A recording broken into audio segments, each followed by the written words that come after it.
Sorry, it's been a few days. You know how that goes. Every time I say I'll try to be more regular with it, eh, stuff happens, right? Um, so in any case, we're gonna jump into it. Um, since I did a few shorts last week, talking about the address the Secretary of War Pete Hegseth. Yes, down is the secret is the the it's now called the Department of War. Although it's I think technically it's still the Department of Defense, but they have given it the moniker the Department of War to reach back to. So this kind of clues into when people are talking. So when the Trump administration and pundits talk about "Make America Great Again," people keep thinking this. They're well, leftists and pro blacks keep saying they just mean when there was white supremacy. That is not what MAGA means, at least not necessarily. When they're talking about "Make America Great Again," they're talking about different highlights of America's past when we excelled in different things like American industry, our military dominance on the world. Take that for as you will, and other things. So the whole redesignation of the Department of Defense as the Department of War, it goes back to that where originally I think George Washington, I think it was George Washington himself labeled it the Department of War, and it was known as the Department of War up until I believe President Eisenhower. I could be wrong, but after, but all the way up until World War II, and then afterwards it was redesignated the Department of Defense. So Secretary Pete Hegseth is now the Secretary of the of the Department of War. Anyway, he decided um, to give a speech last week, um, a military address to all the generals, and I'm guessing admirals as well, all 800 of them, apparently. I didn't know there was even 800 generals, but and so I don't know if that number is actually correct, but apparently he called in every military general and admiral. What's up, Howard? And basically sat them down for some tough talk. It wasn't the the funny thing is on the military side, from people in the military and from other veterans like myself, it's not that we disagree with Secretary Hegseth. Actually, it was the opposite. We were worried that he was saying a bunch of stuff that wasn't actually going to be backed up because people have been promising the same changes in the military for the past 20 plus years. We kept saying that we kept hearing there was going to be gender neutral standards. Uh, we kept hearing that they were going to tamp down on the shaving profiles. Um, that they weren't going to allow so much um, LGBTQ plus activity and other stuff. So, it, he addressed all of that. So, like I said, the from the veteran side and from people who are active duty, the issue wasn't what he said. It was whether the military was actually going to back up what he said. Because again, a lot of us have heard this tough talk before when we were active duty ourselves, and it never was implemented. So when like I've said before, when I was in the service, and I know other people can identify with what I'm saying here as well. We used to have a running joke for me, and I'm pretty sure the other branches had similar jokes as well. We used to say female soldiers could be smoking and pregnant and still pass their fitness test because their standards were so low. All right. And even still, like I used to, and even still, it's still the fitness test still used to kick their ass. I used to feel bad for them during the fitness test, and actually, after I completed mine, I would go back onto the track and help them finish their runs because half of them wanted to give up halfway through their 2 mile run, and especially if they was fine. Like I was in my simp mode, and I'm gonna get into the fact that some female that I had someone trolling me. So I banned her from my channel. She might be back under a new name because she sounds like she's not mentally fit. Like she has some psychological issues. This female Hotep. But so I'm going to get into that. But you know, yeah. So I freely admit it. Yeah, I used to simp because for the women, I would come out there, and not just the cute ones, all of them. Like I would feel bad, and I would come out there, and the ones whom I was friendly with, and I saw them struggling doing the PT test, I would come back out there and run with them, and be like, "Hey guys," I'll be like, "Hey, keep going, don't give up." And they be sitting there like just breathing like they about to cough up a lung, like I'm like, I was like, look, I'll just run with them. I'm pretty sure that didn't go unnoticed by the drill sergeants when I was in basic and AIT. Um, but I never got assigned, uh, PG or APG or squad leader. I'm sure they considered me that for that. For if you don't know that, platoon guide or assistant platoon guide or squad leader. Um, but I'm sure it looked well upon me that I would go back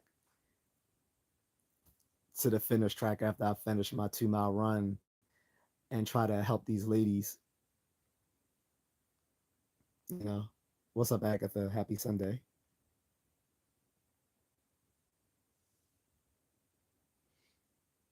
Um,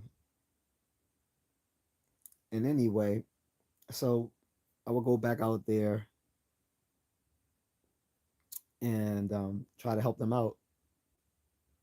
Oh yeah, go ahead and talk about the religious exemptions. I'm gonna get into all of that anyway. I'm just trying to do everything one at a time because if I tried to address everything he said at once, it would be too it would be overwhelming, right? So I'm just addressing each part at a time. But yeah, you can bring up the religious exemptions on the shaving profiles and all that stuff. I don't think that's going to change. By the way, I didn't watch his entire speech. Spoiler alert, but I caught all the highlights. Um, I don't think the religious exemptions are going away. But anyway, so their standards are very low. And mind you, when I came in '98, they women weren't yet allowed in combat roles. Now, for those who don't know, because I had to tell one of my friends this too, he didn't know that when it comes to fitness test standards, the standards are higher for people in combat arms and in special forces. So combat arms are people who are in infantry, um, art, field artillery, combat engineering, um, artillery, uh, cavalry scouts, that sort of thing. And then you have obviously special operation forces as well. So their standards are much higher than people who are just in a support. position, non combat. Because in the army, you know, there's a a joke amongst people in combat arms. You're either infantry or you support the infantry, and that's not actually wrong. You are either infantry or you support the infantry more or less. The difference is that most of the army is actually uh, non-combat support. The infantry actually makes up, even the infantry is the heart of the army, but they make up the smallest portion of the entire staff. Hello, Ariella. Howard says, bottom line for me is the religious exemption should remain until deployed. Yeah, again, I'm gonna get into that, brother. Again, I don't think they're removing religious exemptions unless you did hear Hegseth say something about that. If you did, can you mention it, please? Because I didn't hear him say that. I just heard he was going to get rid of shaving profiles. Um, but yeah, so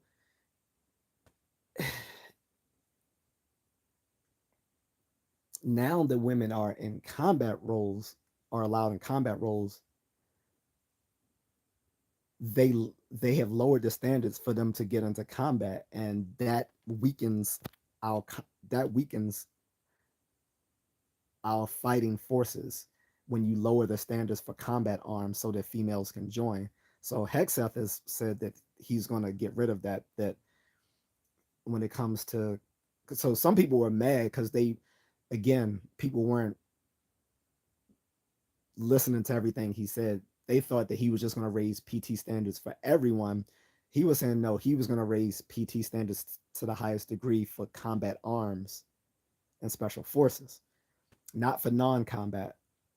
But he was basically saying he wants a male-centric military, which means our infantry, whether you're talking about Army and Marines specifically, are going to have to are going to maintain their high standards, which are going to now be gender neutral, which means that women. What he's really saying is he doesn't want. What he's saying, what in his implicature here, is a pragmatic implicature. So he's saying something without saying it. It's basically he doesn't want females in combat arms, but he can't say it. What is sexist, Ariella? Again, let me cook, because until you hear everything I'm addressing with the military speech that Hegseth gave last week, you're probably gonna be caught unawares of what I'm talking about. So if I'm not being sexist, it's just a matter. It's not sexist to say, listen, men are stronger, have more physical endurance, and are more agile than women. And it has always been men who have made up the bulk of fighting forces throughout history. And I agree with him. He's not trying to, when he says he wants a male centric military, Ariella, he's not saying he doesn't want women in the military. He's saying that he doesn't want women in combat arms because they have lowered the standards for women to get into combat arms. So what he is saying essentially is that if women are going to still be in combat arms, then they're going to have to perform to gender neutral standards that the men have to abide by as well. No longer will they lower the standards for females to get into combat arms. Okay, that's what he's saying. And like I said, I think the reason is because he would prefer mostly men to be in combat arms because uh, let's face it, there there's no there's no mili- there's no military value to women being in combat. Not in the military. Again, don't think that he's not that I nor he is saying women shouldn't be in the military at all. He's saying they serve no value in combat. Again, we're talking about infantry, combat engineering, cavalry, scouts, artillery, field artillery, um, stuff like that, and special ops. if they have to lower the standards for them to be in it, then it weakens our fighting force, right? But as I don't have any problem with them serving in support roles like logistics, supplies, administration, medical, JAG, which is a legal judge advocate general, um, and all those other support. Again, most of the military are support positions, not infantry, right? So women can still serve a vital role in military, just not in combat arms because they're physically not built for it. No, yeah. He said, "What if we?" She says, "What if we meet the standards?" Though, absolutely, that's what he's saying. It's going to be gender neutral standards. So if they can still meet the standards, then yeah, hoorah! Or I'm army, so hooah! Like so, for instance, Ariella, there are women who have made it through Ranger school. If you make it through Ranger school, you get all the props. The problem is some of them have gotten through Ranger school and then left the military right afterwards to use their status as of earning a Ranger tab to, you know, for a career. And I mean, I'm not going to begrudge them of that, but the whole point of going through Ranger school is to prepare you to be a leader in the military. So it kind of defeats the purpose of you earning a Ranger tab just to leave the military right afterwards. But there are women who have earned the Ranger tab now, and they don't lower the standards for that, allegedly. So if you've made it through Ranger school, I'm gonna give you props whether you're a man or a woman, because most people don't. Most people wash out of Ranger school. So if you earn your Ranger tab, um, uh, and there are some women who have made it through special ops as well. But again, they have lowered the standards in combat arms and special ops so that some of these women could get into combat roles, including special operations, and that's not good. There was even a woman last year, I believe, who won the Ranger competition.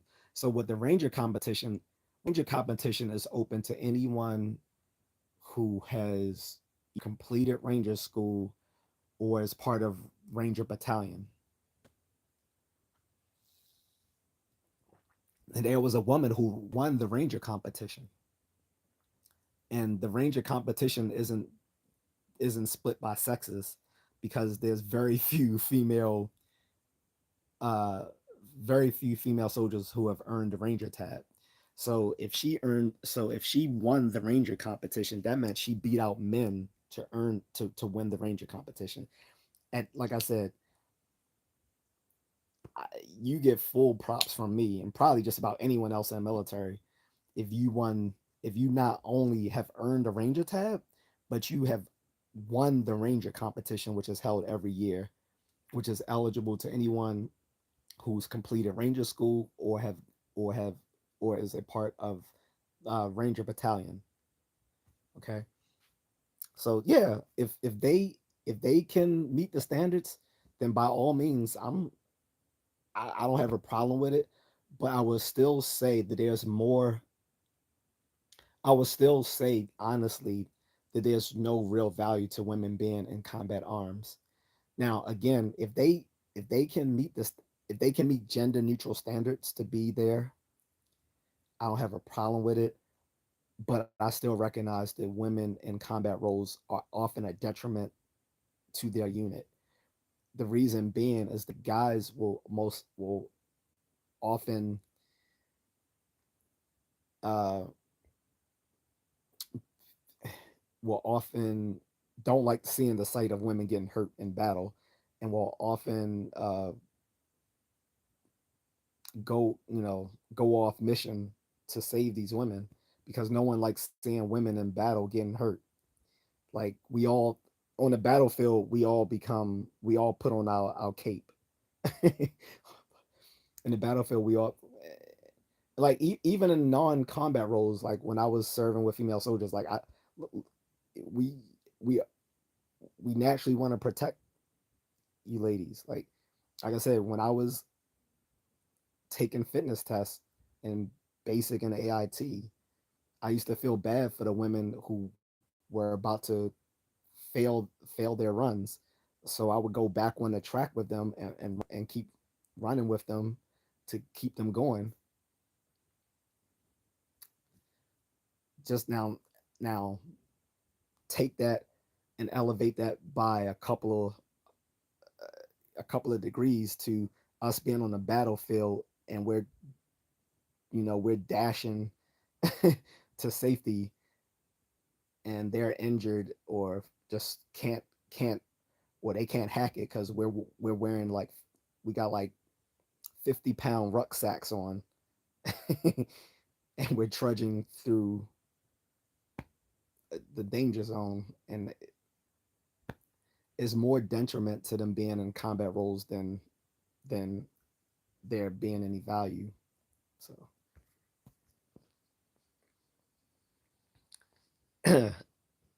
Howard says, I'm an artilleryman, retired for sure, but in the last couple of years, a chick was allowed on our gun line in a duty position, not piggy with that.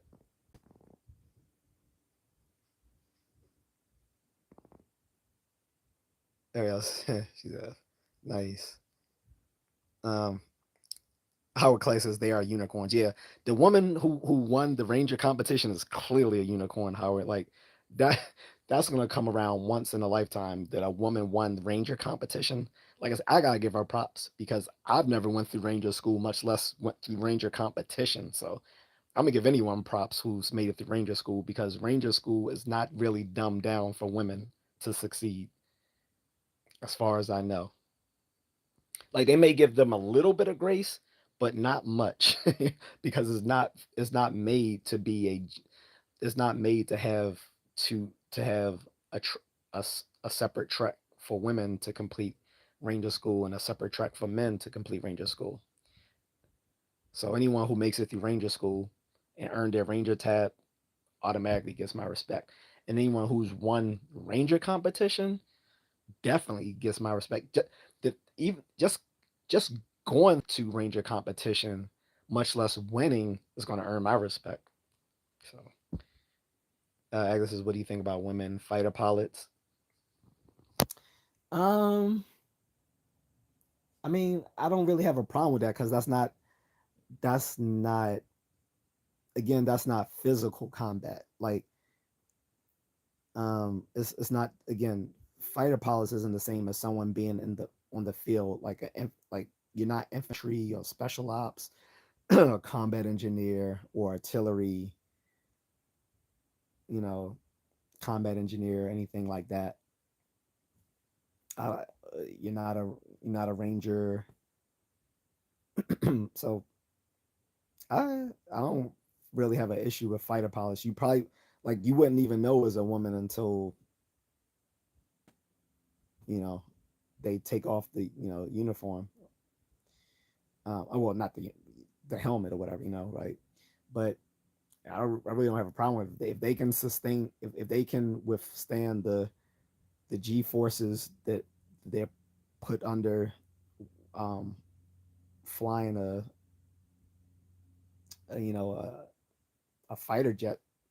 I don't have an issue with that. I'm talking about in combat roles specifically, like fighter. I don't consider like um, flying jets in a combat role. I mean, that's aerial combat, of course, but that's not what I'm talking about. When I'm talking about combat roles, I'm talking about ground forces mainly. Everybody else has got you, I guess. All right, keep rolling with me. I'm trust me, I'm cooking because a lot he addressed in that address in his military speech. What's up, Eric? He says the average woman is weaker than the average man. The strength difference is vast too. Yeah, not just strength. Um, Eric, yeah, I mean he's got it right. I mean it's not just strength; it's also muscular endurance, cardiovascular endurance, agility, um, and and pain tolerance. Like men, the average man is gonna be built for that. Look, What I don't know why people want to ignore evolution. Men were literally built for combat with each other. Men evolved to our bodies have evolved for physical combat with other men. This is why we look the way we look, because our bodies are shaped through evolution to go to battle with one another, because that's what made us the most selectively fit within our environment with other avaricious humans. So women were not built in that for the design of battle like men are.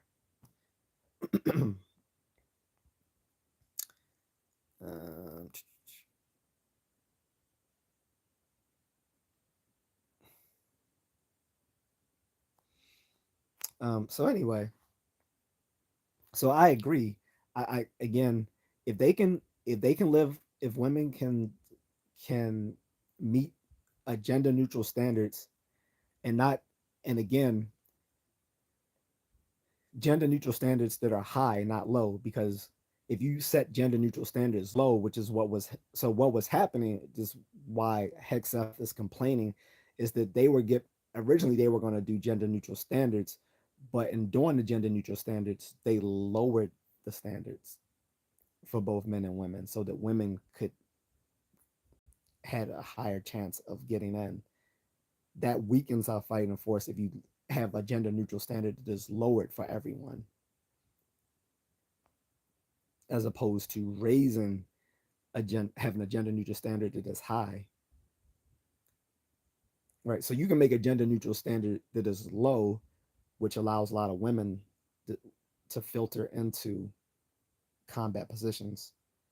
That weakens the fighting force. Or you can have a high gender neutral standard, which is going to filter out most women, but the ones who do make it through aren't going to be a aren't going to be a detriment to their unit, right? So like I said, if I'm in a like, so if I'm 11 Bravo, infantry or whatever, or well, I'll probably be like what 11 Zebra. I think 11 Zebra is what infantry sergeant or whatever, because I would have been a sergeant at that point. But if I'm if I'm no, excuse me, if I'm 11 series, right, and the women in our unit, or at least the woman in our unit, has a ranger tab, I'm not going to doubt her proficiency in the field, because I know she not only meets but surpasses the standards to be there if she has a ranger tab, right? Eric, Eric says true. The standards for combat positions should be the same and rigorous. Exactly, that's what Hegseth was arguing. So, like I said, no one was really disagreeing with him on that. What what the problem was is that a lot of people doubted that that the army the military was actually going to enact it, because we've heard this before, that there was going to be gender neutral standards so that women aren't just being filtered in to the system. We'll see. Um, Eric says if you cannot do 20 pull-ups or carry 50 pounds rucksack while running for several miles, you might need to wash toilets or do clerical work. Right, and so that gets to the fitness test. Um, so when we were in, Eric, like, it was still the Army physical fitness test, which was just push ups, max sit ups, and then the 2 mile run. Then came the Army combat fitness test, and for a long time it was just diagnostic. They weren't, um, you didn't have to pass, you just had to take it. And originally there was going to be pull ups, and there was going to be, a hanging knee raise where you had to touch your knee to your elbow, and they got rid of those because they said a lot of women couldn't do them. Mind you, you only had to do one to qualify to for the PT. But guess what? Congress got involved, and we knew what, and you know what side of the aisle this was. The blue team was saying that it was that the standards were unfair to female soldiers, so they replaced, because people try to doubt me. They was like, Army doesn't do pull-ups, and I'm like, first of all, yes they do. You're just basically saying that you never served in combat. And again, I didn't serve in combat either, but I know people who serve in combat roles definitely do pull-ups. If you are in Ranger Battalion, you're doing pull-ups. If you're if you're in infantry, you're doing pull-ups. If you're in special ops, you're doing pull-ups. You didn't do pull-ups because you're just a you're just a fucking logistics guy, or you're fixing, or or you're fixing food. Again, no disrespect to army cooks, because they are army cooks are a vital part of the army, and I would never diss any of them. But I hate these dudes who are now veterans and then they pretend like they like they were doing something serious when they weren't. Like, I tell you guys all the time what I did in the army. You never hear me lying, you know, with some stolen valor talking about I served in combat, and I shot all these people, and and I'm a 75th, I was in the 75th Ranger Regiment and all this. You don't hear me lying on my record like that. I'll tell you guys, I was a I was a cable lineman, which actually required me to have a secret level security clearance, because we delved into a little bit of signal intelligence at the lowest level of signal intelligence. So we had to have a secret level security clearance. Often were sort of like the grunts of Signal Corps. Like, we were sort of like we considered ourselves the infantry of Signal Corps, but we weren't actually infantry, although we were often in the field. But I served in no combat role, and I wouldn't pretend otherwise. But you have these people talking shit now as veterans, and they didn't serve in any combat capacity. Talking about, well, Army didn't have no pull ups, so you just talking out your butt. I'm like, no. When the ACFT, the Army Combat Fitness Test, first replaced the Army Physical Fitness Test, they did have pull ups, and they had the the knee touches. They got rid of, because people were saying I was just lying, trying to be sexist or whatever. I was like, I'm not lying. Democratic congressional members literally came in and criticized the new combat fitness test standards for saying they were too difficult for women to pass because of the pull-ups and because of the knee touches. So they replaced the pull-ups with the hand release push-ups that you see everyone doing now, because they were saying hand release push-ups are more combat ready than pull-ups. That's not true. Pull-ups are a very combat ready exercise. The problem was that a lot of women couldn't do them. And again, same thing with the knee touches. They couldn't do those, so they replaced the knee touch, the hanging knee touch with planks, because anyone can do planks. Um, in any case, that be so for several years you didn't even have to. You just had to take a record ACFT. There was really no pass fail other than you just had to complete every exercise for the fitness test. And then once they actually started doing it on pass fail basis, um, they realized the ball toss was too much, so they got rid of the ball toss. So now it's called the it's no longer called the ACFT. Now it's just the AFT, the Army Fitness Test. So they got rid of the ball toss.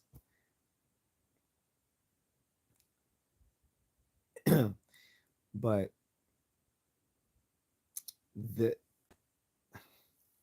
the thing is, like I said, the standards are still they still when they first implemented the ACFT, they said it was going to be gender neutral.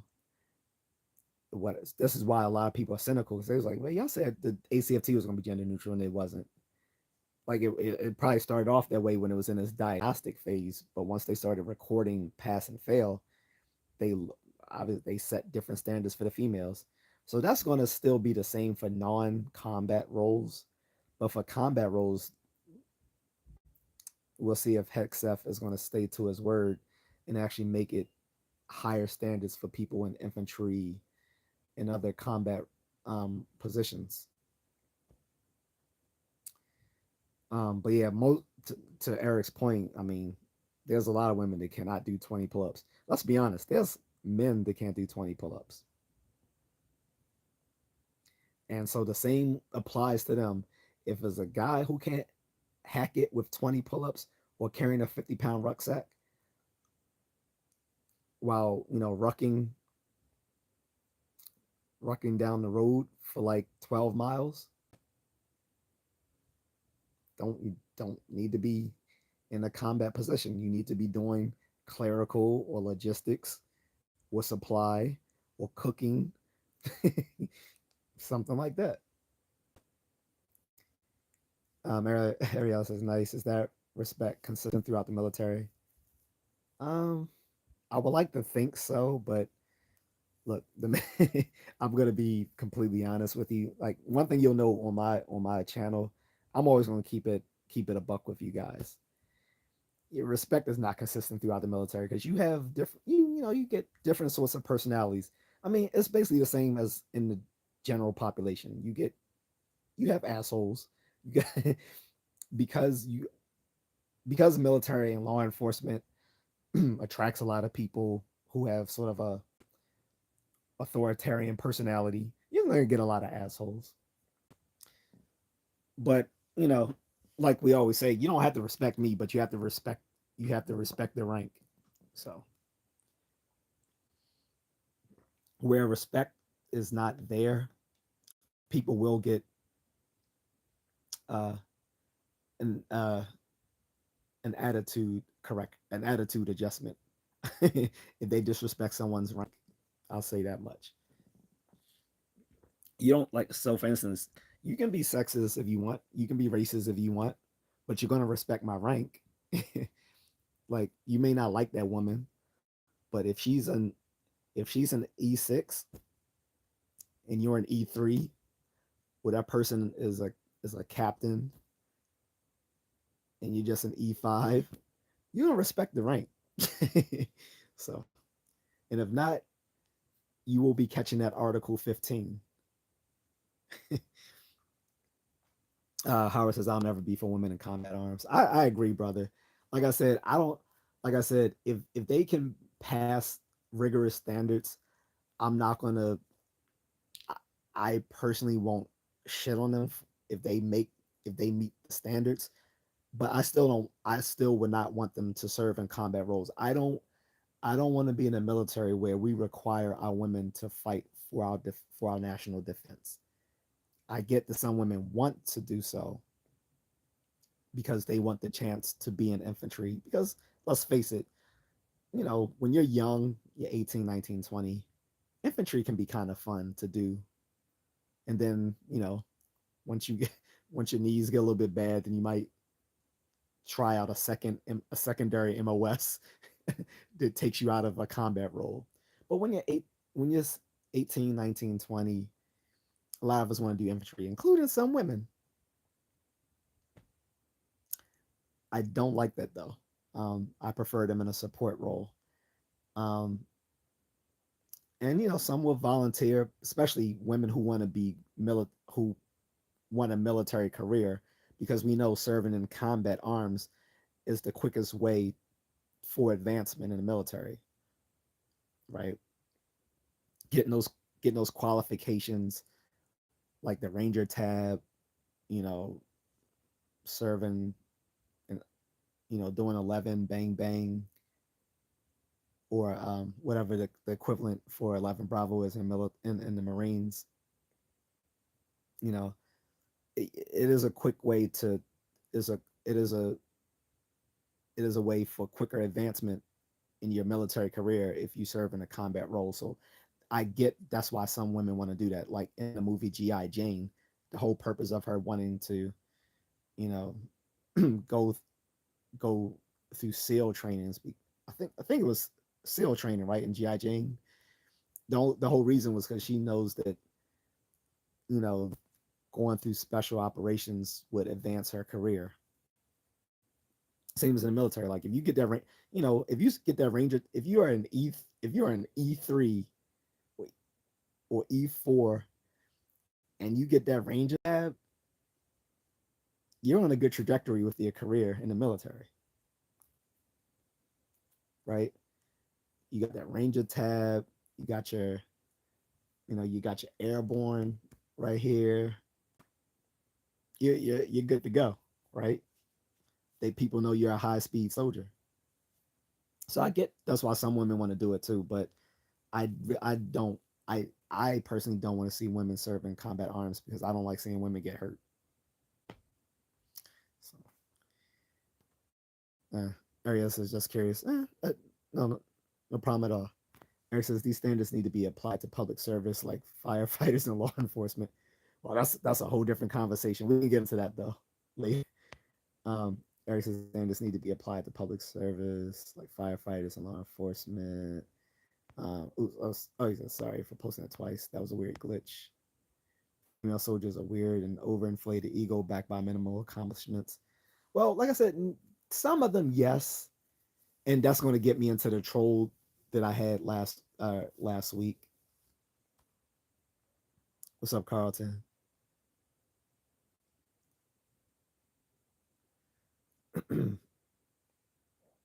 Eric says I ran into one female soldier at the gym that was pounding her chest saying that she can bench 270 pounds. I called her out, set up the bench for her. She couldn't even unrack the weight. That's how you know. So that's how you know she was in the military because people in the military like to talk shit. That's how you know she was in the military because people talk so much shit in the military they can't back up. So sounds about right or about wrong. How is that? Intel women in Iraq would go out with us because of their culture. We often got good leads from them. They just don't belong in an organized combat arms unit. Yeah, yeah. I mean, then it depends on what sort of intel because some people don't know there is a intel in military that a special forces ISA, which is a tier one unit in the army, but they're intelligence, so they're part of our intel community, but they're also special ops. Um, so if they were in if a woman was in ISA, I know she's on her game. Like I definitely know she's a high speed soldier if she was like part of ISA. But ISA is so secret. Like people think Delta Force secretive. ISA is even more secretive. People know even less about ISA than they know about Delta Force, which most people don't know really nothing about Delta Force because most of those guys are silent professionals. They don't brag about what they did or the selection process, unlike all those Navy SEALs. But I'm biased. uh, Howard says I no longer do pull-ups but swing a good golf club.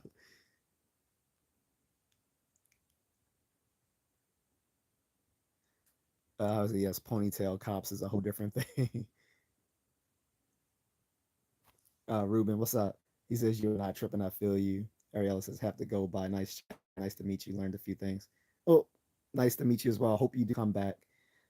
If you get a chance, you can watch this on replay so you can catch the rest of what I wanted to say about the Pete Hegseth speech last week. But have a good night. So anyway, guys, so that gets into part of it. So he addressed having gender neutral standards for people going into combat arms and raising it so that it's very high, so there's a male centric standard. I completely agree with that. I wish Hegseth just had the balls to say, I don't want females serving in combat arms. That would be, but obviously to be more political uh, savvy, he couldn't say that. I get that. she seems decent, guys. Um, hope she comes back.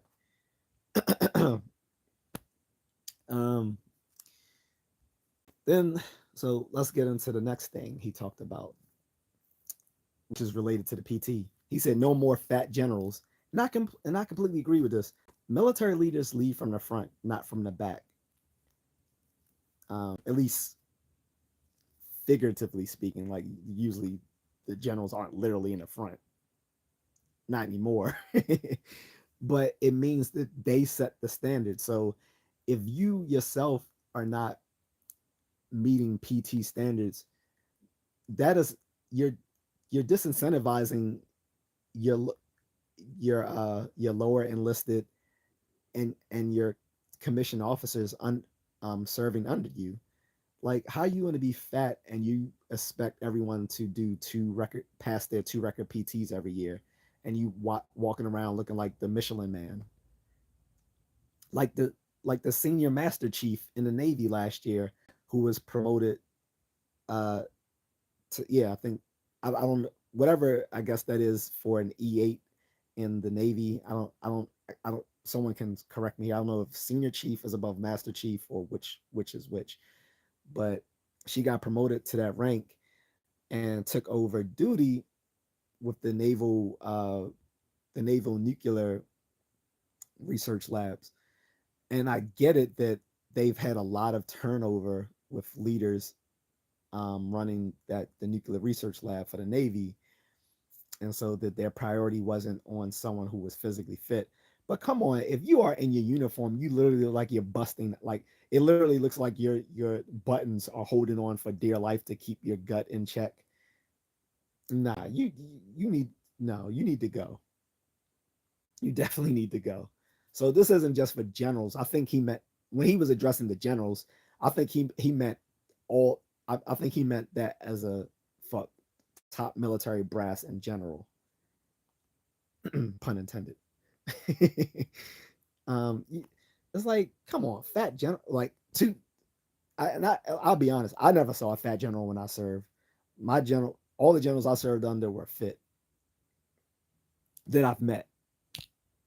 Like, I remember when I was in AIT and and I met the battalion leader, and because he saw me with one, like this was when we were off duty and they were doing a picnic or something like that, and I came there because I was like, I want some free food, shoot, but I had one of my pants legs rolled up.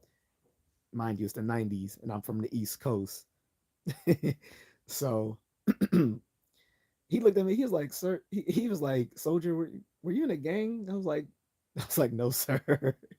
I was nervous. I was saluting. He said, "You don't salute out of uniform." I was like, "Oh, okay. Sorry, sir." I was like, "No, never, sir."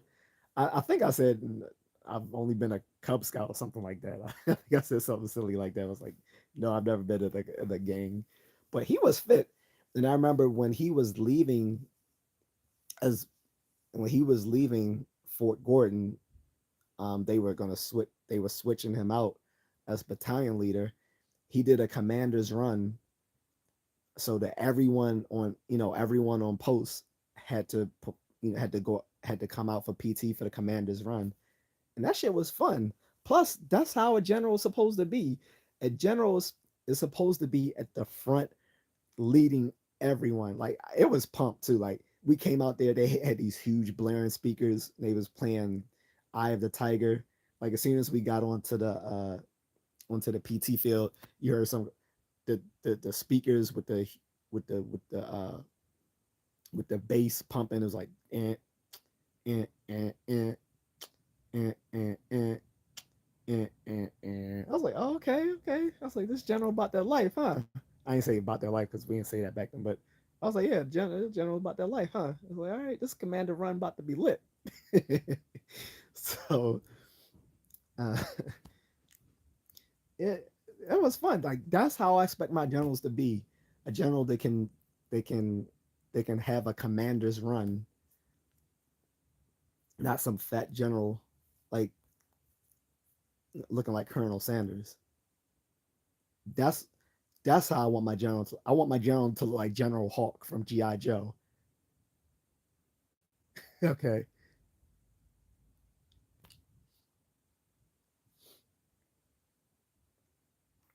And so I completely agree when he said no more fat generals. He said if this he said this may not be the place for you.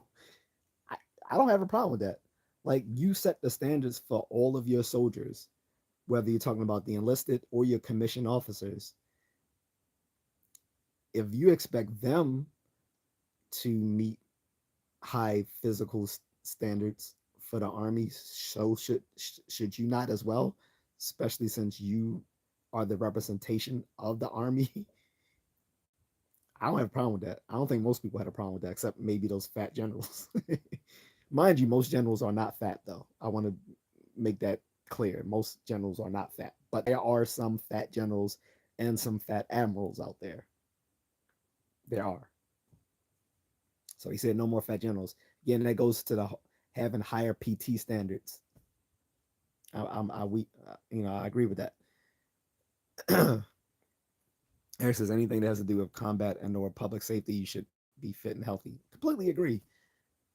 And this is why I also want a man. Like when it comes to public safety, no one wants a. I'm sorry, I know some people will get mad, but no one wants 125-pound woman fire. Coming into a burning building, right? Like they're not going to be able to break down that door. And we've actually seen tests of this showing this. Like you want that. Look, you want that 6'3", you know, 230-pound man to be able to break down that door with a front kick, with no or just bust into it with a shoulder shoulder push with no problem to rescue you or your children or your wife or whatever. Like I'm sorry, some 125-pound female firefighter ain't gonna cut the job. Same thing with police. With police, if I'm out in downtown Baltimore and there's a shootout, and then they and not only is there a shootout, people got knives and all sorts of stuff, and it's going down like Police Academy 2.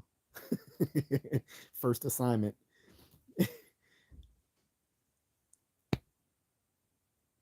I want some well trained male cops on the scene. Females aren't going to do anything. We've literally seen them getting beat up by criminals, getting guns knocked out their hands. Like, no. When it comes to public safety, I just prefer men. Period. Like, I'm not going to even cut. I'm not going to have any cut cards. Like, yeah, I'll say when it comes to like military combat, sure, if they meet high rigorous standards for PT, sure, let them serve in combat because, and when it comes to infantry, you just need numbers anyway. When it comes to when it comes to conventional army, you just need numbers. You need well trained soldiers, but you need numbers as opposed to like special forces or special operations or the special operations community in general where you need men. But same thing with I think public safety is similar to like special operations forces. You need men to handle that. So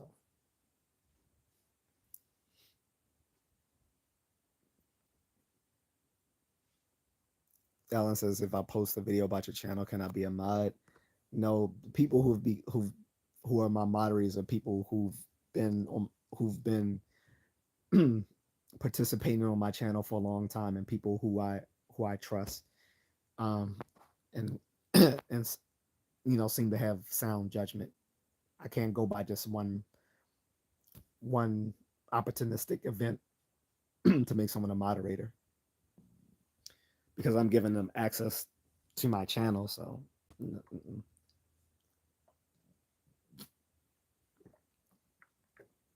people who are my moderators have been here diligently in the trenches with me in these live streams. Aga says, thanks for coming though, Ariella. Hope to see you again. Yeah, I hope she does come back. I think Ariella was someone who was I couldn't see her avatar. What was she a white woman? Because I thought she was this person who used to come here before but that person who used to come here before was a black woman. So I'm not sure. I can't see the avatars from here from my end. Eric says I worked in EMS for oh that's right. I forget you were at EMT. I worked in EMS for 13 years, and it is hilarious seeing fat firefighters nearly having a heart attack when they have to do anything physical. The only time I've seen fat firefighters though is volunteer. Now, if it comes to volunteer, I'm not gonna because in a lot of places you have volunteer firefighters. When it comes to that, I can't be that picky because they're literally just volunteering. They're not even. I mean, they're not getting paid for it. It's basically it's basically like a clubhouse for them. So if it's a volunteer firefighters, I can't say well you need to be fit because they're literally volunteering their time. Like they're not getting paid for it. But we're talking about but if we're talking about paid firefighters, like professional firefighters, then yes, they should be physically fit. Same thing with police officers, and a lot of them are fat. If you are a paid police officer, like basically, if you are a first responder, you should be physically fit unless you are volunteering. That should just go without saying. But see, the police, like law enforcement, unlike the military, doesn't have fitness standards. They just have to qualify with their firearms every year. In the military, you have to qualify with your firearms and take and perform, conform to fitness test standards. Now, some people in law enforcement do have to conform to fitness standards, but those are typically people who are like in SWAT or other specialized roles, not your regular law enforcement. Um, I guess it's thanks Howard Clegg for coming through. Yeah, Eric says, "LOL, one pants leg rolled up. Did you have one half of your head braided too?" Well, of course not. You can't have your hair braided in the military. No, I had a regular military buzz cut. No, I was in my civvies. I wasn't I wasn't in uniform. I was in civvies. This was on a weekend. Like I said, this we were off duty, but they were having they were just having an army picnic sort of thing. I didn't know the general was going to be at the army picnic, but again, I was just in a t-shirt and jeans. And I remember one of the guys back in the barracks was like, "Why did you shouldn't have wore your clothes like that anyway?" I'm like, "Dude, I'm in my civvies." I was like, it's not like I had a bandana, you know, out the back of my pants or whatever. It's like I was wearing a t-shirt and I had my pants leg rolled up because it was 1998. I was I was on my I was on my cool shit. But I was in civvies. I wasn't in my army uniform. I was in civvies, civilian clothes for those who don't know what I mean. When I say civvies, I was in my civilian clothing. Eric says the LA County Fire Chief was an absolute disgrace during the Palisades fires. I can believe it. Uh, it's evening here, Gullah, but good morning to you.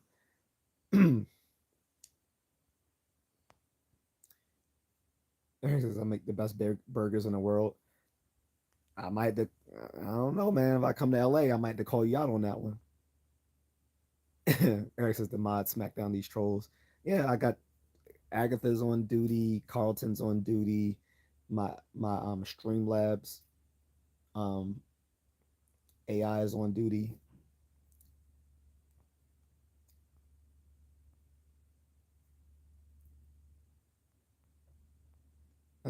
Eric says I live in Cali. We don't have volunteer departments. They are paid, and many of them are overweight. Yeah, so that's a whole different. Then that's a legit problem. Like I said, over here, like when I was whether I was here or when I was living in the Midwest, we have volunteer fire departments. So I mean not volunteer fire, but volunteer firefighters. So because I remember my best friend, his stepfather was a volunteer firefighter, and I think can't remember if my stepfather was too. I don't think he was. He might have been, but I know my best friend's father, stepfather, was definitely a volunteer firefighter, and he took us up to the firehouse with him once or twice as well. Um, but yeah, if they're paid professionals there, they should definitely be physically fit because the job literally requires it. So I completely agree. All right, so moving on to from fat journals. So now we get into shaving profiles. So uh, as you can see, well maybe you can't. I'm not in. I'm not. I'm not within regulation. This would need to be shaved. um. So they've been talking about the shaving profiles for a long time, saying that they were gonna they were gonna get rid of them. So we're gonna. So again, this is another thing that people are saying. You guys keep saying you're going to do it, but you haven't done it yet. You haven't implemented it yet. So, and a lot of people are saying it's racist because they're saying most black men tend to get, or as well as maybe some dark skinned Latinos and Indian men get shaven profiles because the curly hair, shaving to shaving daily would cause them razor bumps. And that's really a bad excuse for several reasons. For one, like when I went into the military, I didn't even start shaving. I didn't even start shaving until I went to the military with a razor. That was the first time I used a razor was when I joined the army because before then I was just using an electric razor. But here's the thing: once you come out of training, once you leave boot camp, you can use an electric razor. You can use an electric razor once you. It's only for those 9 weeks you're in boot camp. Now it's what 10 weeks, but it's only for those 9 weeks you're in boot camp that you have to use a razor. Once you come out, you can use an electric razor again, or you have other options. I don't want to hear it. And a lot of people are saying, "Well, it's racist." No, it's not. It's a military standard. If you don't want to conform to that, don't join or join another branch.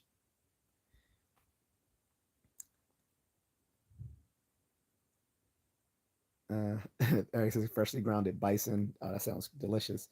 Grilled and pressed in butter, half-inch thick on a Portuguese pan dolce with ricotta cheese. You need no sauce, no veggies. Just enjoy the ride. I'm not a cheese person, but everything else sounds good. Carlin says they can survive these 9 weeks. Use some aftershave. Yeah, and like I said, I get razor bumps, and again, that was the first time I ever used a straight razor was when I went to boot camp because I couldn't use my Norelco. Before I joined the army, I used my Norelco shaver on my what's the other one, Ren, what's the rival to Norelco, Rev, I forgot, Remington, I think it's Remington, and then you got Conair or whatever. So I always use electric razors, and mind you, I have only been shaving for a year anyway because I didn't really grow facial hair until like I was 19. Like when I was 17, I had a little peach fuzz right here, and I would shave it. But yeah, I'm shaving just to, which made me look even younger because when I was 17, I didn't even look 17. I still looked like I was 14. So then when I shaved off the little peach fuzz, it made me look even younger. Then I remember I was like 18. I was like I was either like 18 or 19. I first got my first chin hairs, and I kept stroking the chin hair, and I pulled it out. I was like, damn, I pulled. I was like, damn, the hell. I was like, oh, I pulled out the chin hair. I was mad as shit. But yeah, it wasn't until I was like 19 I could really shave. So for that year, I was using like a little Norelco shaver, so I didn't actually use I didn't actually use a razor until I got into the army. And then uh, as soon as I left boot camp and went when I was in advanced initial training AIT, I started using an electric razor again. And it's like, come on, guys, you can do 10 weeks. or however many weeks it is, depending on you're in Air Force, Navy, Coast Guard, Marines, Army, Space Force. You can do that 7 to 10 weeks of using a razor. You can survive. On top of that, a lot of the places, a lot of the PX stores will sell shavers, the razor bump free shavers. And like I said, once you come out of boot camp, you have options. You don't have to use a straight razor anymore. You can use your electric razor. You can use a razor free. Excuse me. You can use a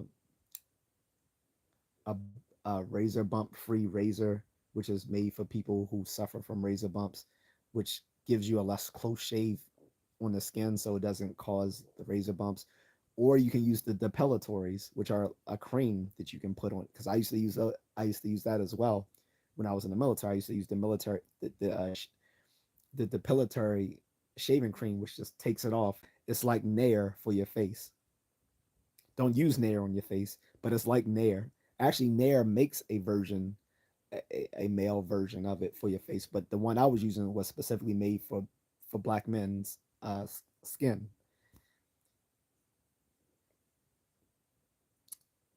So, uh,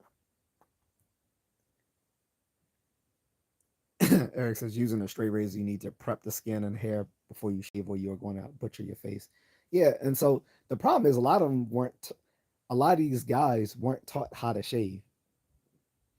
They're probably from single family homes where, single parent homes where the single parent is the mom, so they never learned how to shave. I remember I showed my nephew how to shave when he was a kid.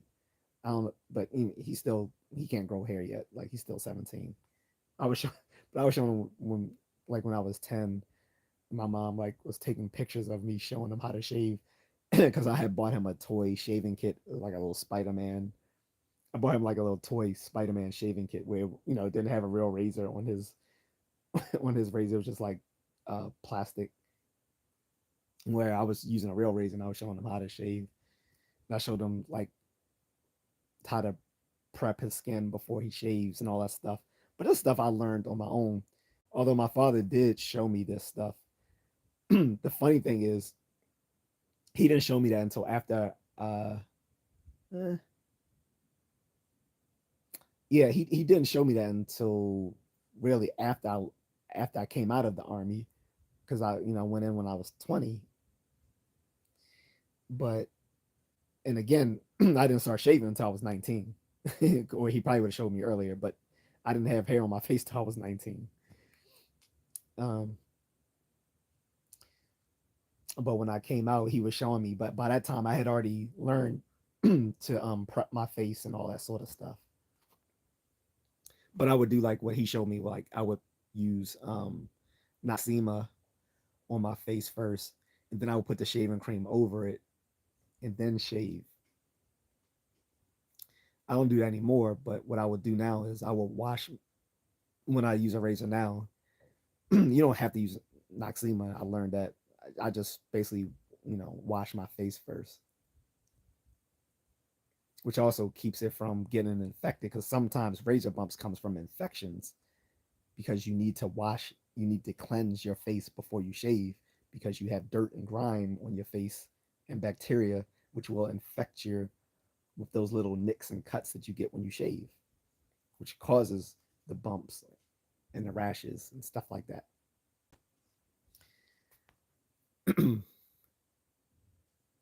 Agatha started shaving at 14. Wait, you started shaving at 14? And what are we talking about? Because I'm talking about face. I think you're talking about something else. Agatha being naughty right now. Eric says I stopped using a straight razor for a few years because I was shaving my head, sneezed, and sliced my cheek. It was deep too. Oh, ooh. Let me get some water, guys. Drink water.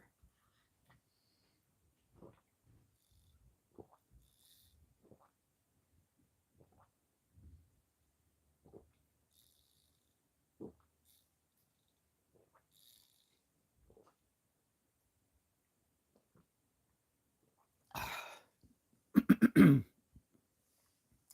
right. So yeah, we're not. So anyway, we're not talking about shaving our nether regions. Although, if you want to update us on that, but anyway, in all seriousness, so according to Hegseth, and again, this they have said this for years. They've been saying this for years. So again, people are cynical on whether it's going to actually be implemented. So they're going to DX the shaving profiles, meaning no more shaving profiles. I think they're still going to maintain those, maintain religious exemptions. So if you are a Sikh or Muslim, you can make. I don't know if there's a religious exemption for Rastafari,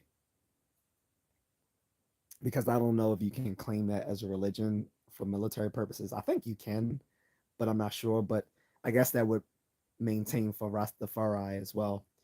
So religious exemptions would be like for Sikh, Muslim, and potentially Rastafari could still maintain their beards. And here's the other thing: people were abusing the shaving profile. I addressed this last week in my YouTube shorts as well. A lot of people would get a shaving profile, but then they would have it lined up, and it's like, come on, you like you guys are just trying to escape. Like if you really need a shaving profile, you're not gonna have it lined up, because getting it lined up will cause bumps along the edges where you getting it lined up. It's like, and a lot of black men were doing it. Let's be honest. A lot of black men were skating, getting that shaving profile, and then getting it lined up.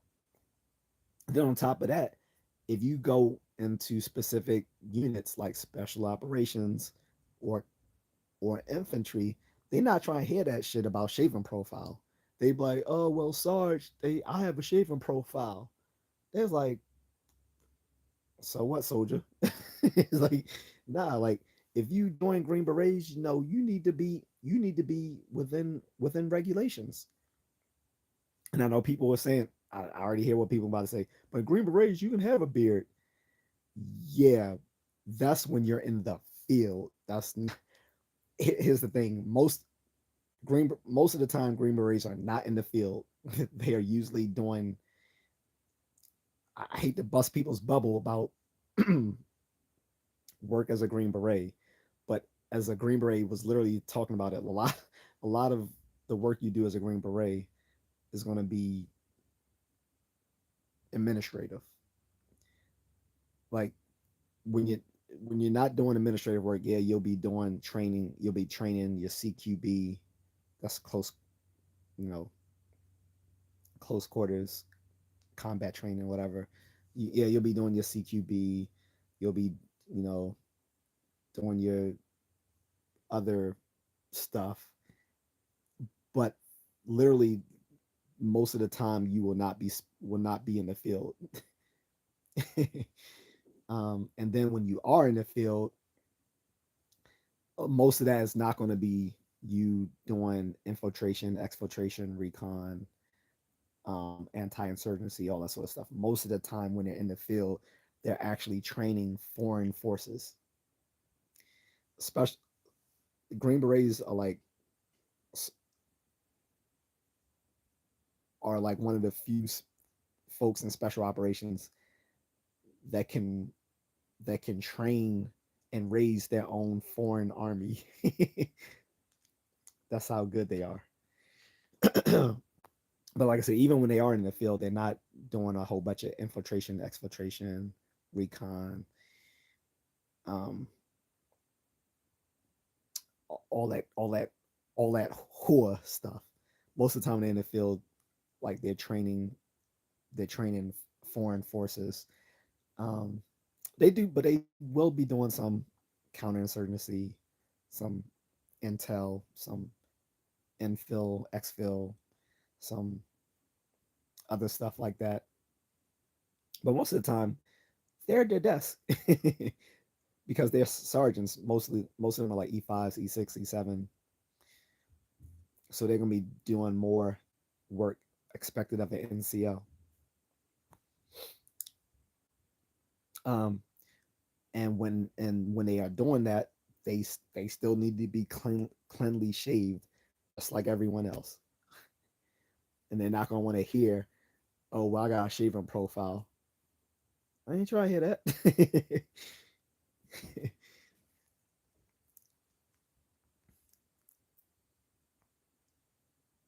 Causes his military dudes want to rock the Rick Ross beard. Yeah, man. Are you talking about Yusha Thomas now? I love Yusha Thomas, but he's been out of the military for years, so he's just a veteran social media influencer now. Um so but yeah, you should not be getting look if you got a shaving profile, you should not be getting lined up. That's how I know you're full of it, because I seen it when I was in the military. I saw it when I was in the army too. People had a shaving profile, but then they had it lined up. Like, nah, son, nah. Or in the reserves, they would come they would come to drill unshaved. Like, dude, nah, you even I knew better than that. Like, I, I didn't take reserve seriously, but even I knew you gotta be shaved. Like, I never came there unshaved. Like, people would literally come to drill with a goatee. I'm like, come on, bro. One of my friends did that. I'm looking at him like, you know they gonna say something, right? I didn't say it to him, but I'm looking at him like, he know they gonna say something to him, and they did, because they was like, "Hey, soldier, what's?" Because one of the sergeants came, he's like, "Hey, soldier, what's up with your face?" He just smiled. He's like, yeah." Like, he's lucky because they could have chewed him. They could have gave him a write up for that. He's lucky. They didn't give him a write up because he was a likable guy, and usually, he does everything by the book. So, but he knew better to come to drill with a goatee.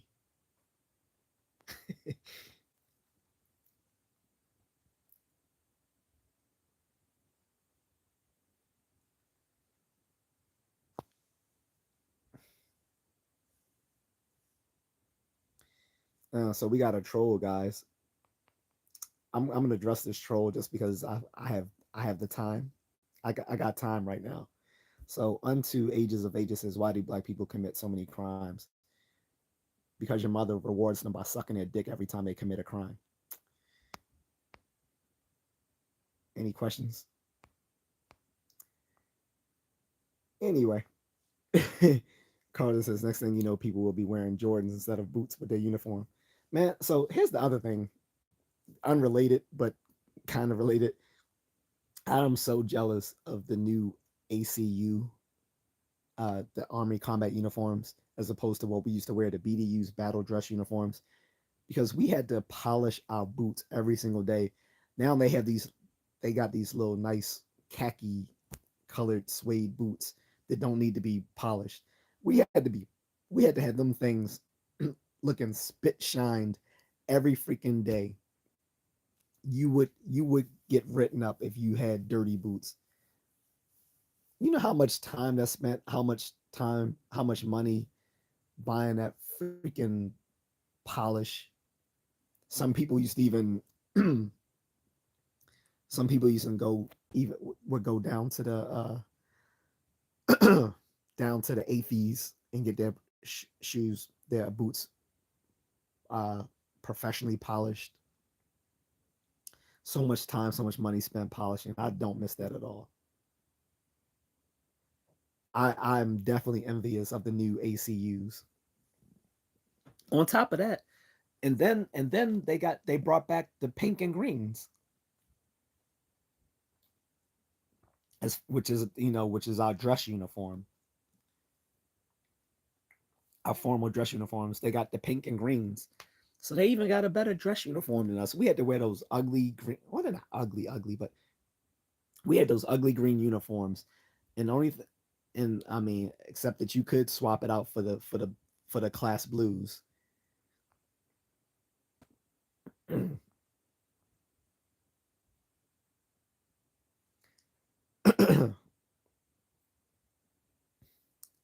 But I'm definitely envious, like the new uniforms don't require you like polishing your boots every day. We were expected to do that every night. You had to have them. You had to have those uniforms starched and pressed. you know, iron. You iron that uniform every night. Have the boots polished. I don't miss that. I don't miss that at all. That one thing I hated was polishing my damn boots every damn night.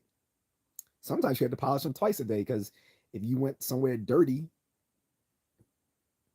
then you had to clean them bad boys off, or you're out of or you're not in uniform. Hated polishing boots, man.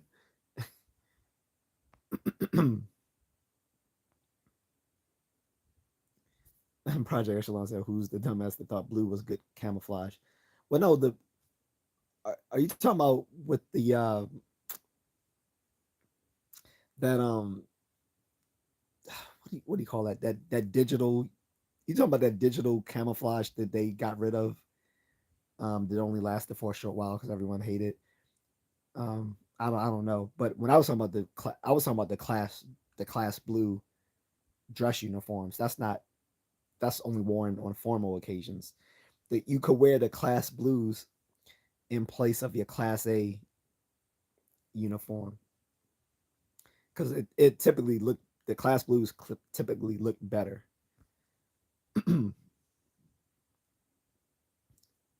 Oh, what's up, Alex? What's up, Moonlit? He says, "Damn it, Agatha, that was my germ to wash out of here." Talking down on BDUs.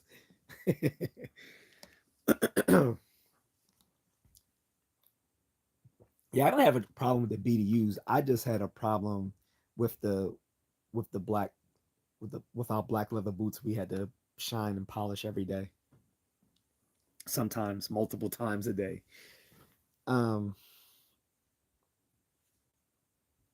but the new ACUs, are light of color because since most of our wartime operations have been in the Middle East, we've now have uniforms to reflect a more desert like environment. So I'm not mad at it. I started seeing those around 2006. The Marines were the first ones to get it, which I'm surprised because usually the Army gets everything first and then it filters down to everyone else. But in this case, it was the Marines that got it first in 2005, and then it filtered down to everyone else.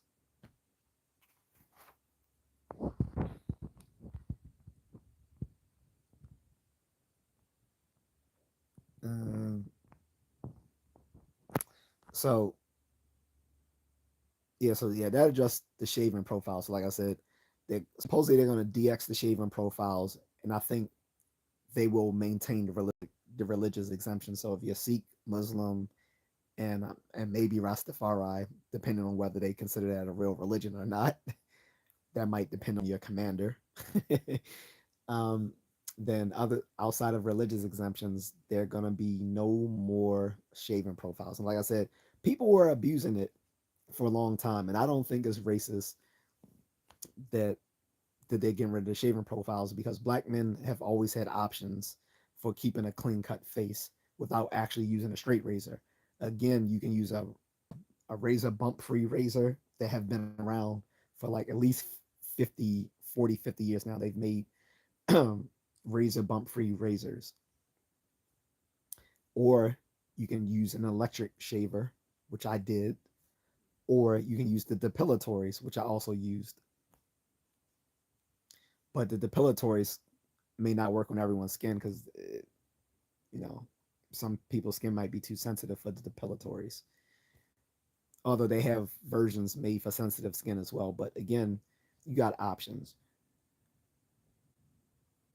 You can you can get a you can get one of those bump free razors. This is made specifically for black men or people with very curly, kinky hair. Or you can use an electric shaver, or you can use the depilatories. Or a fourth version is that you can go get your face, if you got money like that, you can go to the barbershop and have them shave you. Because when you go, I don't know if I don't know if I've had them because I wanted to. went to the Dominican spot, had them hook me up. I don't know if because I usually would do that when I go overseas because when I do those long flights to Asia, it typically takes me a day to get there. So I don't want I don't want a 5 o'clock shadow once I get once I get to Asia and see my wife and I already got like a 5 o'clock shadow. So I would typically get my face shaved at the Dominican barbershop before I fly overseas because they last longer. A good depending on how fast your hair grows in mine, I can go a day without shaving. So um when I get my when I go to a barbershop and get my my face shaved, it will last it can last me about 2 days to maybe 3 days at most. Now if you got a very hairy face, then they'll probably still grow back in, but it still will last you over a day. So if people have money like that and they're worried about, razor bumps or whatever, they can always go to the barbershop and get their face shaved because they know how to do it without giving you razor bumps, and it lasts longer than a regular shave with a cheap razor. So that's an option too for the big money folks, the people who are commission officers or E5 and above. But there's really no excuse to say that you need to have a shaven profile because you're black. That's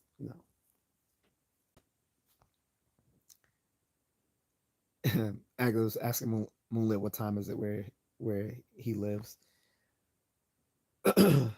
He should be on our time, just 12 hours difference. Agatha.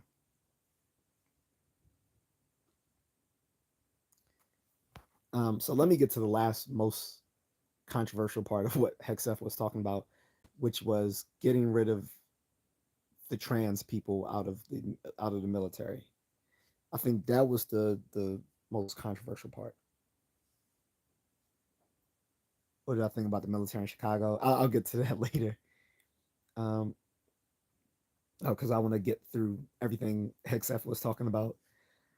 So he, I'm sorry. I know people are saying, well, they volunteered to be in the military. They should be able to have the option to serve, whatever. Yes, but when you're in uniform, you should you should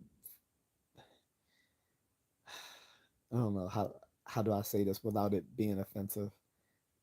I don't think there is any way to say this without being offensive, but you should not be cosplaying as another gender when you're in uniform.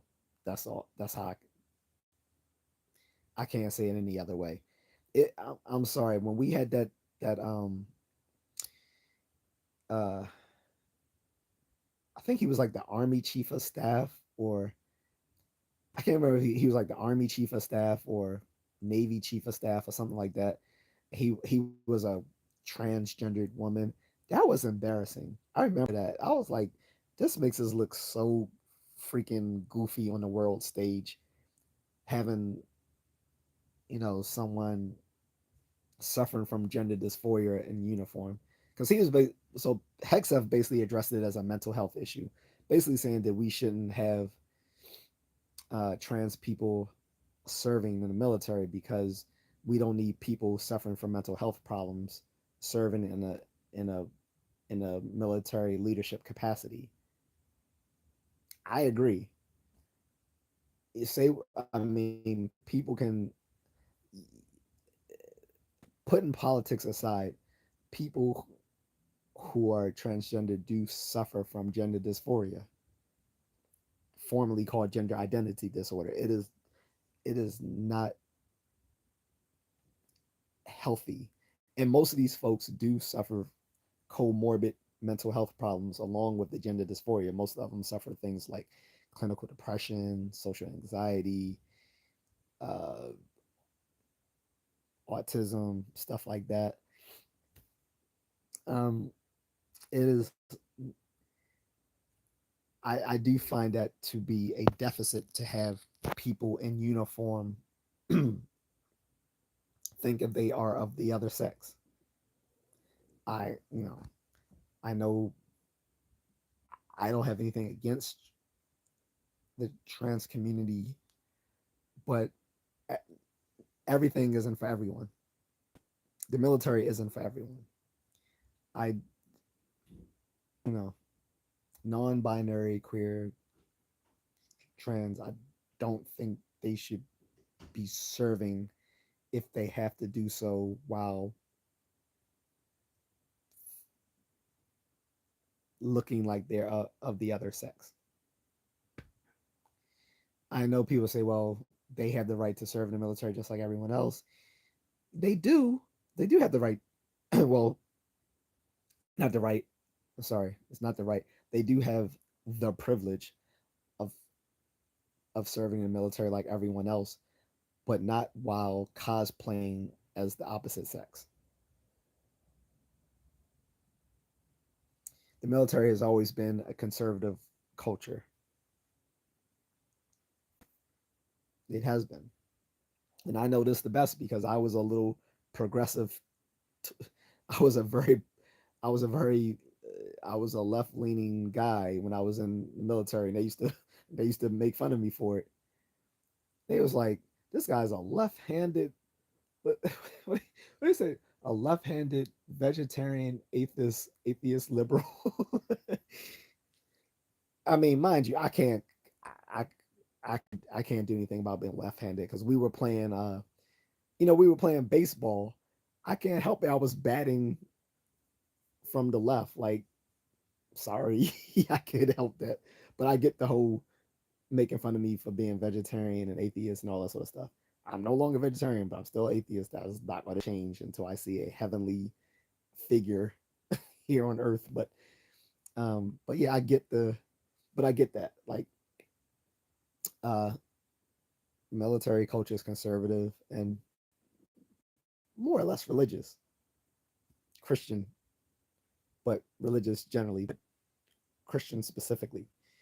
Even though our chaplains, we have chaplains of all religious faiths. We have Muslim chaplains, Hindu chaplains, um, Jewish chaplains, but and Catholic chaplains, non-denominational chaplains, and so forth and so on. But yeah, I mean, I get it. But all that is to say, again, yes, people in the trans community and part of the LGBTQ plus community in general do have the privilege to serve, but not at the expense of being out of uniform by cosplaying as the opposite sex.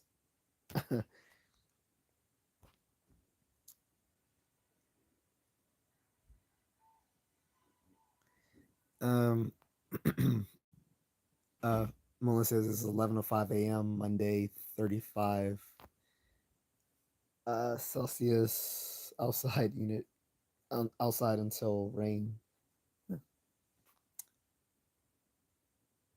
Uh,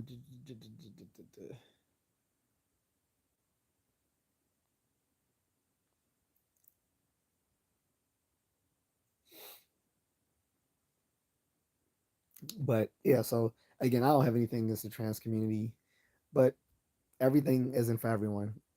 Yes, a trans person has every right to volunteer for the military if that's what they want to do to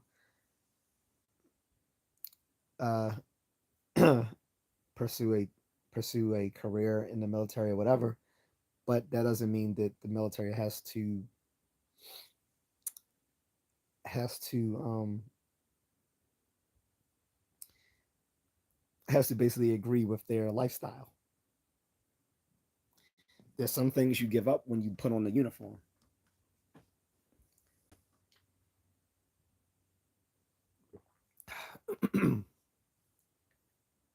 There are sacrifices you make when you put on the uniform.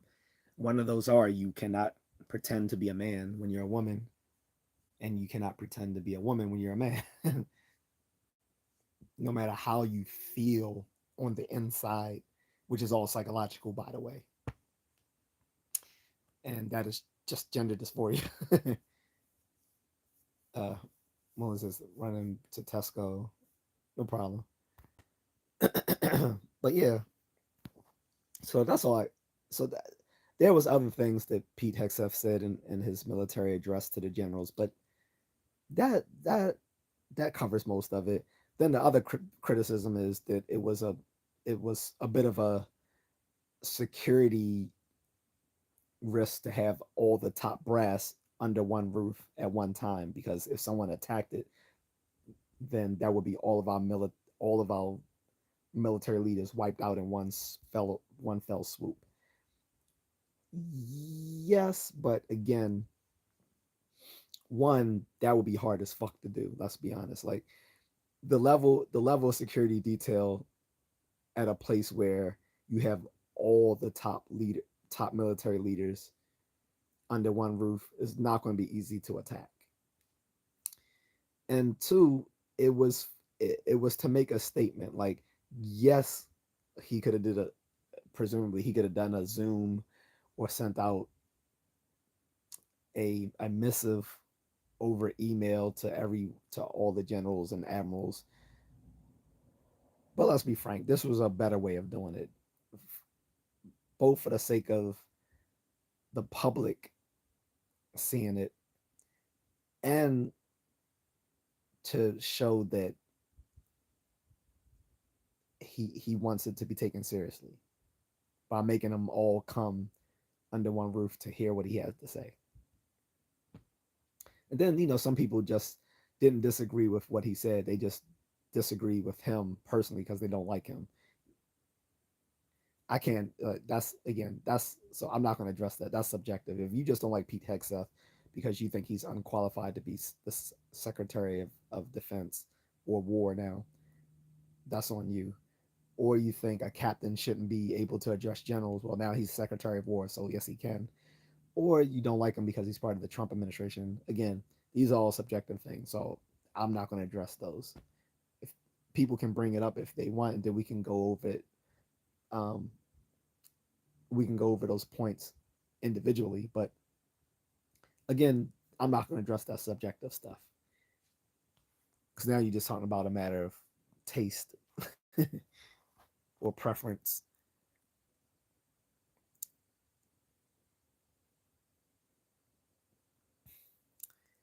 Um,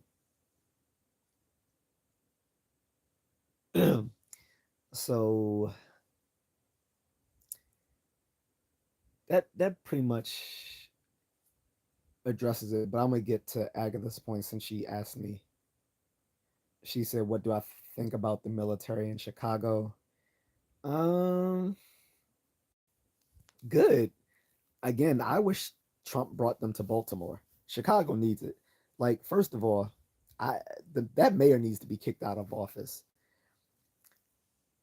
All the help that the black people needed in Chicago, he wasn't willing to give them, but he was willing to give it to illegal aliens. Seeing black Democratic leaders crash out for illegal aliens in a way that they have never done for their black constituents just reassures me that I will never ever vote Democrat ever again in my life. If you want to push black people away from the Democratic Party, people like this, like the mayor of Chicago, is a good way of doing it. Like willing to crash out for illegal aliens. Um, was saying we don't need help in our city when your city is often brought up as a harbinger of violent crime. Like Baltimore, don't get it twisted. Baltimore is way worse than Chicago, but because Chicago is a bigger city, there's going to be more eyes on all the degeneracy going on in Chicago. You literally you literally had a bunch of gang members going on social media trying to threaten the American military and Trump, saying, y'all don't want to come here. We got switches for y'all. Like, okay, so what do you think switches are going to do against the army? Like, you can talk that tough talk with the National Guard all you want, but just bear in mind that within the National Guard there is infantry and special forces. There are infantry units and special forces units within the National Guard. Your switches ain't gonna do shit to them, and you're threatening the president. You think that's a good idea? I would have never thought gang members 30 years ago would have had the balls to threaten the American president, saying, "Don't come to our city. Don't send the military to our city. We got switches." Fuck your switches gonna do? I hope they personally. I hope they shoot every single. Ooh, I can't say because I already got a warning. I hope every Pookie and Ray Ray sees a Darwin Award in Chicago if they get so bold as to try to attack any member of the National Guard.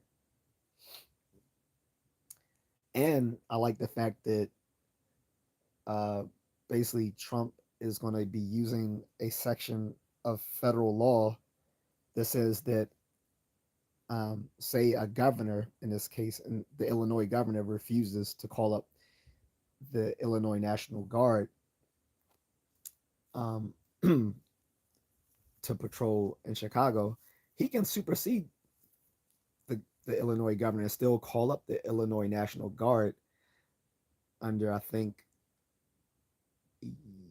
U.S.C. 10 section whatever, which allows him to do so. I'm all for it. Then he has them in where are they at? Is it Memphis or somewhere? I think Memphis. But yeah, I'm all for it. I was hoping he came to Baltimore before he came to Chicago because Baltimore is right across from DC. Hopefully he still will, but I think that I'm I cynically think that uh, Governor Westmore struck some Faustian deal with Trump to keep the National Guard out of Baltimore because it would make Westmore look weak when obviously he's up for reelection next year. So we'll see. But I'm all for the National Guard in Chicago. And I think all those gang members that were threatening the National Guard and threatening the president, I hope they receive the highest of Darwin awards. I think I can say that.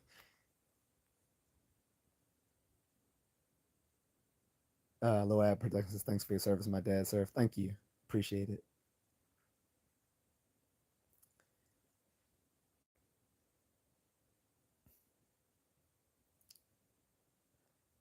Um, Carlos says they have switches. The military has drones, atom bombs, etc. I know. Talking about they have switches. Well, we know these gang members aren't too bright. I mean, most of them are high school dropouts. They're not bright, and they're just see these gang and this is why it and this just undercuts why Chicago needs the military in the first place. If you got gang members talking about we're like 20,000 strong across the city, what y'all gonna do against us? All this sort of stuff. This basically undercuts what the mayor is saying. Like we don't need the military here. We can handle our problems ourselves. Obviously, you can't. Obviously, you can't. Plus, they're not going to just be sending the military. They're also going to be sending ICE because they got a lot of problem with illegal aliens from Venezuela and other parts of South America down there. Lest people forget, there were actually gang members several months ago actually going on social media again, talking about talking about they need talking about they hope the ICE comes out here to get rid of the Venezuelan gangs because Tren de Aragua was kicking the black gangs ass. So if you can't even handle the Venezuelan gangs coming out there, how are you going to handle the National Guard? You got Tren de Aragua newly on the scene, taking over, you know, taking over territory on the streets of Chicago, and but you can't even handle them, but you think you can handle the National Guard. Sure. So the military and ICE and Border Patrol are all out there now. Good.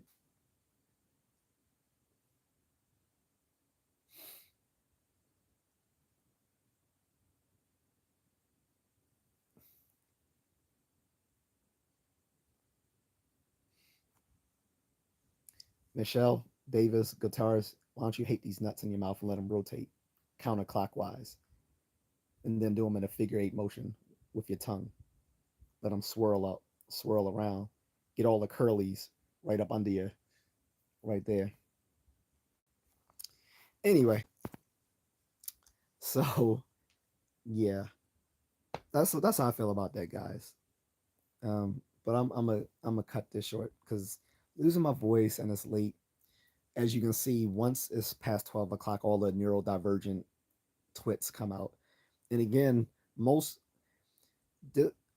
for folks, for Moonlit and all you other guys who run your own channels, know that the reason why these people have no filter to what they say is because most of them are neurodivergent, which is they have some sort of neurodevelopmental disorder, whether most of them are autistic, have severe ADHD, or something related, or a combination thereof.